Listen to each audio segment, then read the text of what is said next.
Hey everybody, welcome back to the Woody Hayes Athletic Center. This is the practice report brought to you by Byers Auto. I am Austin Ward, that's Tim May, that's Jeremy Birmingham. This is Lettermen Row's latest breakdown. Spring practice number 2 is in the books. We talked to the Ohio State tight ends, linebackers, Kevin Wilson and Al Washington, and all of them were overshadowed by the news from day one that Master Teague is out indefinitely for the rest of spring camp with a lower leg injury. Kevin Wilson was asked about that right off the bat. How does that impact things for Ohio State? When might he be back? And they just don't know. That happened 2 days ago. They're optimistic that by the end of summer that Master Teague could be back. But for now, he's not going to be out there for the 15 practices that were key to his development.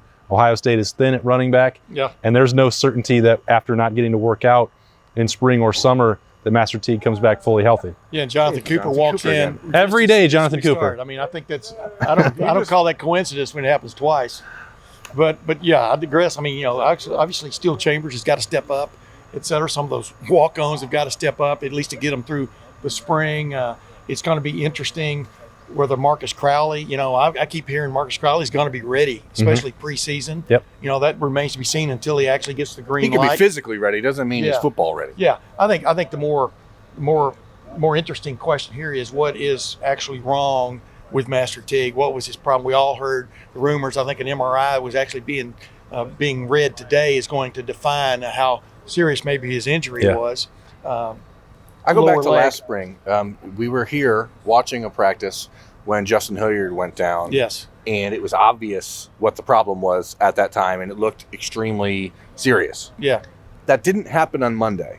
Okay, it wasn't like one of those things where you're like, oh crap, he looks like he got shot in the leg and he falls down, right? Right. So I'm optimistic that it's not as bad as people maybe want to leap to conclusions. Well, there's no point in any of us speculating. Right. As Tim said, this isn't a finite thing yet. It happened 2 days ago. What we know is that he's out for spring. Yeah. We can work with that, and it's not going to be a full summer for him. But as you talk, here's what we know. How do you manage this in spring practice? Because you have one scholarship running back. Demario McCall today stayed out there with the wide receivers. Marcus Crowley had just a jersey and shorts on. He was not participating. You're not going to have J.K. Dobbins is not going to walk back through this door and save them. Is he not allowed? He's not allowed.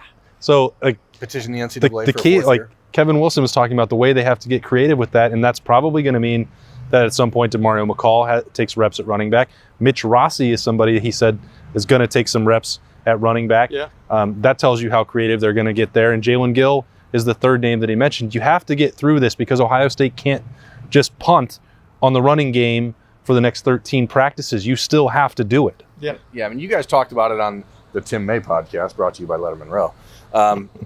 Earlier today on Tuesday morning. Wednesday morning? What day is it? I don't know. It's Wednesday. It's the first day of the rest of your life, So you guys talked about it, but there is a benefit, I guess, if you're looking at a group of young quarterbacks that need reps and a lot of wide receivers that need reps. So maybe this is just the spring of throwing. The passing attack. Spring of fling. I call it spring there it of is. fling. The running game is solid at Ohio State. The offensive line obviously knows what they're doing. So you're not worrying about filling those holes.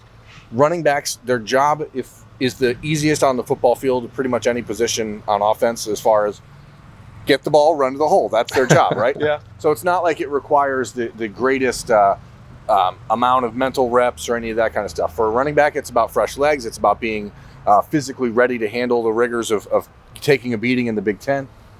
Maybe there's a benefit in here somewhere that Master Teague gets a few extra months of staying fresh. I don't know. Of not getting fatigue. He is a workout machine. He's one of the best kept guys on the team as far as staying in shape.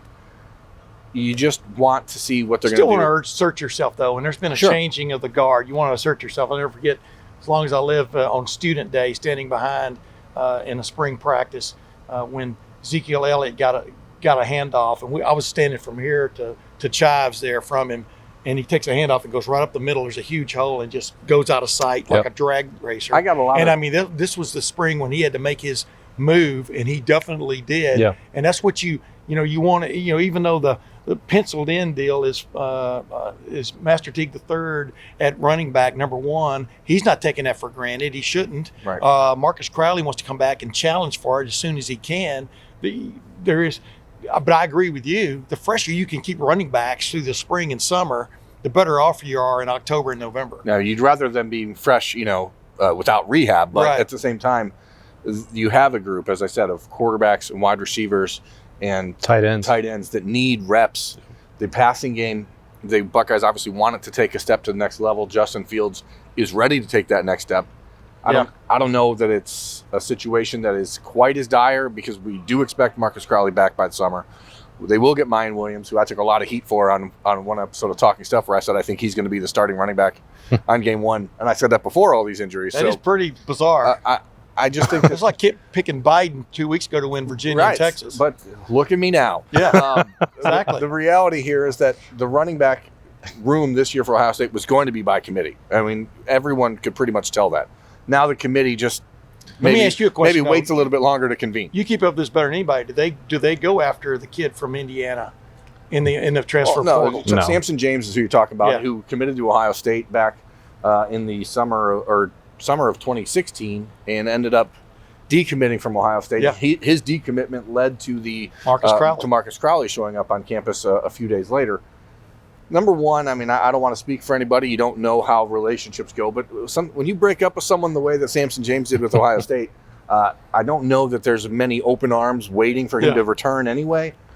He's not a guy who could assert himself as the starter at Indiana, and he wouldn't be eligible immediately. I mean, people keep asking about it. Well, we can say that definitively right now. He does not fit.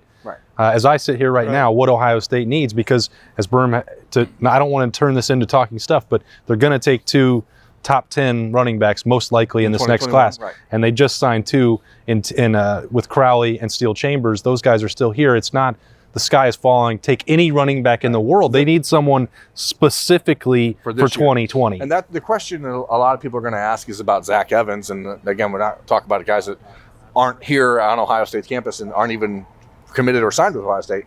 But Zach Evans was the number 1 running back in the class of 2020 for pretty much the entire cycle until he didn't sign anywhere. Yeah. He's still a 5-star talent. He's one of those guys, if you remember Bull Durham, $1 million talent, 10-cent brain or whatever. Yeah. I don't know that he's a 10-cent brain. Galena North Shore. I don't know that he's a 10-cent brain, but he's a guy that has not made a lot of good decisions. And there has been discussion between him and Ohio State over the last few months, but it's not really about come to Ohio State. It's more of a mentorship, and Florida's still very involved. That's where I think he's going to end up. I don't think he's going to end up at Ohio State, and I don't expect Ryan Day and Tony Alford to open that door again. Okay, that's Talking Stuff. This is the practice report brought to you by Byers Auto. The guys that we did talk to, you have Cade Stover making that move, getting some really good feedback after just 2 practices. Again, it's still very early, but you can tell that Kevin Wilson and his new unit mates really like him. Kevin Wilson, after practice, said that the coaches here wouldn't let him recruit Cade Stover, wouldn't let him go visit Cade because they were afraid he was going to try to recruit him at tight end. And now he got him. And as I said to him, what goes around comes around, right? And he goes, absolutely. So that you have that. That's a big wave. I was going to ask you guys what stood out most from these guys, because Pete Warner continues to be someone that I think is maybe the most underrated piece of this defense, where we saw him on day 1. He's doing inside stuff. By Friday, he could be back playing free safety, depending on what they want to do. Yeah. And he had a conversation with Al Washington a few weeks ago that the only position he didn't play last year was 6 technique. So they will put him anywhere on the field. Those 2 guys kind of jumped out. I spent a lot of time trying to talk to Pete Warner and Cade Stover.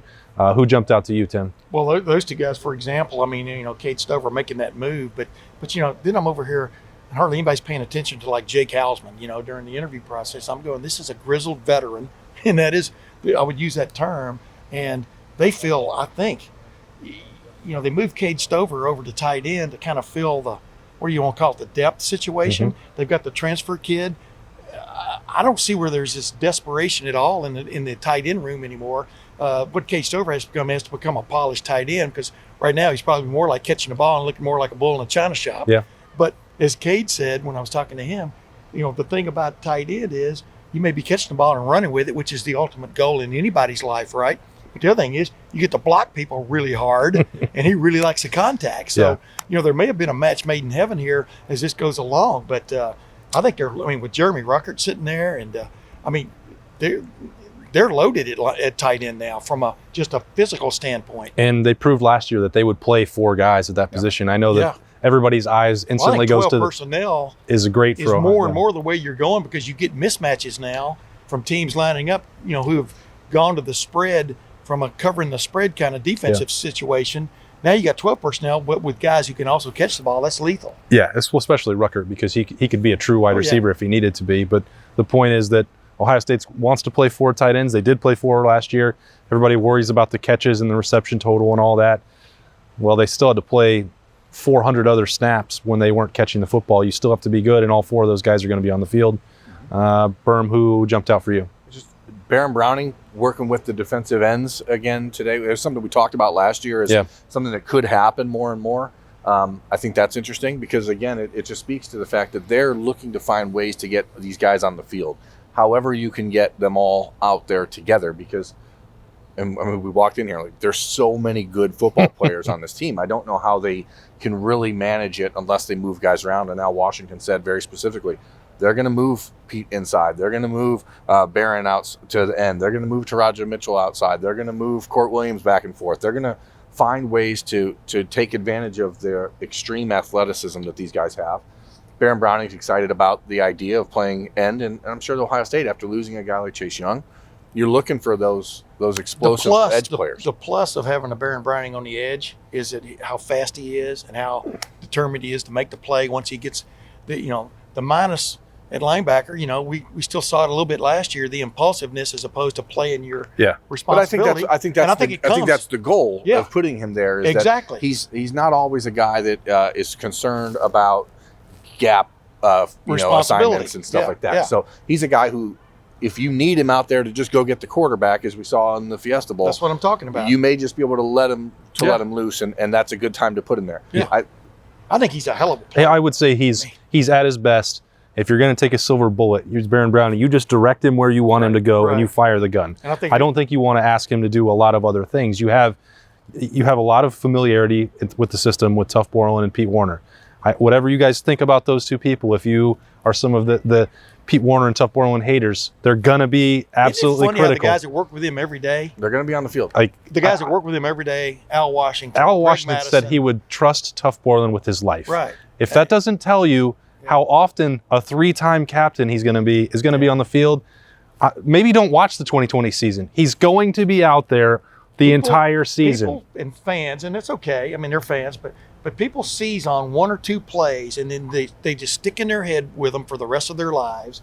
And those guys are branded one way or the other. Well, I remember when he did that. You don't pay attention to the other 950 plays. And like I said, these coaches watch video every day of everything these guys are doing. And this is now going on 2 years now, where Tuf Borland and Pete Warner have proven to another regime that they belong on the field. It seems like it ought to be good enough for most people. It's something I asked about today with Al Washington, because you brought in these linebackers, Dallas Gant, Taraja Mitchell, Kayvon Pope. Now you have Court Williams, and you have Justin Hilliard still. You have Cody Simon coming in, Mitchell Melton coming in. Yeah.